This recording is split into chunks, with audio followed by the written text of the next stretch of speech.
में कुल 51% परम लाइट का खर्च हुआ। यह पावर बिखरने से कुछ कॉस्मिक पावर बना तथा कुछ परम वायु तथा अधिक मात्रा में परम अग्नि तत्व बना।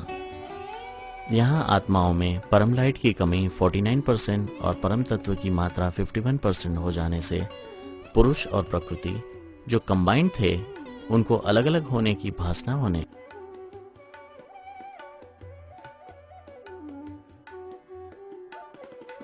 कुछ समय के बाद पूर्ण रीत से अलग हो गए। अलग होने से कुल 5.48 करोड़ आत्माएं बन गई। फिर आत्माएं अपने अपने संकल्पों के द्वारा अपने ब्रह्मांड बनाने लगे, गतिशील बने। मनुष्य सृष्टि का बीज निराकारी होता है तो उसकी रचना भी निराकारी बनती है।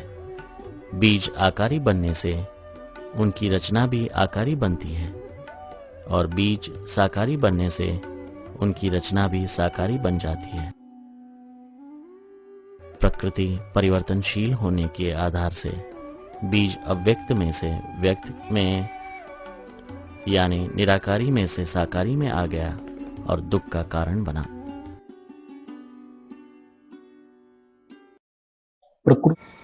బేహద్ పరం మహాశాంతి బేహద్ ఆత్మిక పరివారమునకు ఆత్మిక సోదరి సోదరులకు బాపూజీ దశరథ్ భాయ్ పటేల్ తెలుగు ఛానల్కు స్వాగతం. ఈరోజు మనము బాపూజీ చెప్పినటువంటి ప్రకృతి పురుషుల యొక్క జ్ఞానము, సృష్టి రచన జరిగినప్పుడు ఆత్మ లోపల ఫుల్ పవర్ ఉంది. ఆత్మ తన నుండి ఆత్మలను రచన చేస్తూ ఉన్నప్పుడు పవరు లాస్ అవ్వటం జరుగుతుంది. ఎప్పుడైతే 51% ప్రకృతికి, 49% మైట్కి ఏర్పడిందో ఈ యొక్క పవరు డిఫరెన్స్ వచ్చింది. ఎప్పుడైతే పవరు బయటికి వెదజల్లబడుతూ ఉంటుందో దీనితోటి కొద్దిగా కాస్మిక శక్తి, పరమ వాయువు, పరమ అగ్నితత్వము తయారవుతూ ఉంటుంది. ఇక్కడ ఆత్మ యొక్క పవరు, పరం లైట్ యొక్క పవరు 49%, పరమతత్వం యొక్క పవరు 51% అవ్వటంతో ఒక కంబైన్డ్ స్వరూపంగా ఉన్న ఆత్మ పరం పురుష్ గాను ఆత్మగా, ఇంకోటి పరం ప్రకృతిగా డివైడ్ అయిపోతూ ఉంటుంది. 8.5 కళల వరకు వేరవుతూ కంబైన్డ్గా అవుతూ లాస్ట్కి వేరైపోయే వాళ్ళను ఫీలింగు రావటంతో విడిపోవటం జరుగుతూ ఉంది. 9 కళలు వచ్చేటప్పుడు ఆత్మ ఆఖరి ప్రపంచంలోనే ఈ విధంగా పూర్తిగా డివైడ్ అయిపోతూ ఉంటారు. ఆఖరి ప్రపంచంలో ఆఖరి స్టేజ్లోనే రచన రచయిత ఉంటూ ఉంటారు. 8.5 కళలు వచ్చేటప్పటికి పూర్తిగా విడిపోయారు. 16 కళల నుండి 9 కళల వరకు లైట్ మైటు ఒకటిగా ఉన్నారు. తర్వాత వేరైపోయారు. వేరైనప్పుడు ఆత్మలు ఏదైతే ఫస్ట్ 108, 16,000, 9 లక్షలు, 2 కోట్లుగా ఆత్మ యొక్క రచన జరిగింది. తర్వాత ఆత్మ లైట్ మైట్ డివైడ్ అయిన తర్వాత 5.5 కోట్ల ఆత్మలుగా విడిపోయారు. మరలా ఆత్మలు వారి వారి యొక్క సంకల్పాల ద్వారా బ్రహ్మాండాలను తయారు చేసుకున్నారు. మనుషులు సృష్టి ఫస్ట్ నిరాకారిగా ఉండేది, రచన కూడా నిరాకారిగా ఉండేది. బీజం ఆకారిగా అవ్వటంతో రచన కూడా ఆకారిగా మారిపోయింది. బీజం సాకారిగా అవ్వటంతో రచన కూడా సాకారిగా అయ్యింది. ప్రకృతి పరివర్తనశీలమైనది కనుక ఎప్పుడైతే ఆత్మలో పవరు లాస్ అవుతూ ఉంటుందో అప్పుడు డౌన్ఫాల్ అవ్వటం బిగిన్ అవుతూ ఉంటుంది. మరి వారి యొక్క రచన కూడా బీజం అనుసారంగా మారిపోతూ ఉంటుంది. బీజం సాకారిగా అవ్వటంతో రచన కూడా సాకారిగా అవుతుంది. ప్రకృతి పరివర్తనశీలమైనది. బీజం అవ్యక్తం నుండి వ్యక్తంలోకి, నిరాకారి నుండి ఆకారి, ఆకారి నుండి సాకారిగా అవుతుంది. ఎప్పుడైతే ప్రకృతి ఆత్మ పురుష్ నుండి దూరం అవుతుందో అది దుఃఖానికి కారణం అవుతుంది. ప్రకృతి పరివర్తనశీలమైనది కనుక తన మూల స్వరూపంలో ఉండదు. వాస్తవిక రూపాన్ని తెలుసుకోకపోవటం వలనే ప్రకృతిని మాయ అంటూ ఉంటారు. ప్రకృతి తన మూల స్వరూపము ప్రకృతి సృష్టి రచన చేసేటప్పుడు సంకల్పం అయితే చేస్తుందో తన రూపాన్ని మార్చుకుంటుంది. మూల రూపంలో ప్రకృతి పురుషులు ఆత్మ యొక్క ఏకాకారం అయినప్పుడు లైట్ మైటుగా అవుతుంది. దాన్ని అప్పుడు ఎవ్వరూ కూడా వేరు చేయలేరు. మాయ ప్రకృతిని కష్టపెడుతుంది, మాయ ప్రకృతి మమ్మల్ని కష్టపెడుతుంది అనుకుంటారు చాలామంది సాకార రూపంలో. కానీ ప్రకృతి జడము, అదెందుకు కష్టపెడుతుంది? ఇచ్చా మాత్రం అవిద్యగా ఉంటే దుఃఖం అనేది ఉండదు.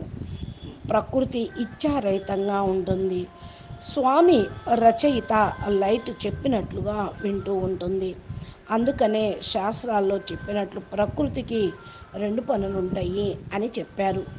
ఏంటా 2 పనులు అంటే, జన్మ తీసుకున్న దగ్గర నుంచి ఆత్మ ఏదైతే మరి ప్రకృతి లేకుండా కూడా సుఖము, శాంతిని, అనుభూతిని పొందలేదు.